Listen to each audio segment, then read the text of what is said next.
ഇന്നത്തെ വീഡിയോയിൽ കൂർക്ക മെഴുക്ക് പുരട്ടി എങ്ങനെ പെട്ടെന്ന് തയ്യാറാക്കാമെന്ന് കാണിച്ചു തരാം.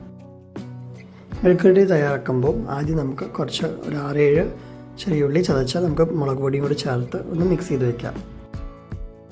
ഇനി ഒരു പാൻ ചൂടാക്കി നമുക്ക് കുറച്ച് വെളിച്ചെണ്ണ ഒഴിച്ച് കടുക് പൊട്ടിച്ച് അതിൽ കരിവേപ്പിലയും മുളകും കൂടെ ഒന്ന് താളിച്ചെടുക്കാം. ഇനി കൂർക്ക നന്നായി വേവിച്ചെടുക്കണം. ഈ കൂർക്ക നന്നാക്കാൻ വേണ്ടി നമുക്കൊരു പ്രഷർ കുക്കറിൽ കുറച്ച് വെള്ളം ഒഴിച്ച് ഉപ്പും കൂർക്കയും കൂടി ചേർത്ത് ഒരു 2-3 വിസിൽ വേവിച്ചെടുക്കാം. കൂർക്ക തണുത്തതിന് ശേഷം കൈകൊണ്ട് നമുക്ക് കൂർക്കയുടെ തൊലി കളയാവുന്നതാണ്. ഈ പാനിലേക്ക് നമുക്ക് ചുവന്നുള്ളിയും മുളകും അരച്ചത് ചേർത്ത് കൊടുക്കാം. ഒരു 2 മിനിറ്റ് വഴറ്റിയതിന് ശേഷം വേവിച്ച് വെച്ചിരിക്കുന്ന കൂർക്ക ഇതിലേക്ക് ചേർത്ത് കൊടുക്കാം. ഇതിലേക്ക് ആവശ്യത്തിന് ഉപ്പും മഞ്ഞൾപ്പൊടിയും ചേർത്ത് ഒന്ന് നന്നായി മിക്സ് ചെയ്ത് കൊടുത്ത് സിമ്മിൽ ഒരു 5 മിനിറ്റ് റോസ്റ്റ് ചെയ്തെടുക്കാം. അവസാനം 1 സ്പൂൺ സാമ്പാർ പൊടിയും കൂടി ചേർത്ത് കുറച്ച് വെളിച്ചെണ്ണയും കൂടി ഒഴിച്ച് ഒരു മിനിറ്റ് ഒന്ന് മിക്സ് ചെയ്ത് കൊടുക്കാം.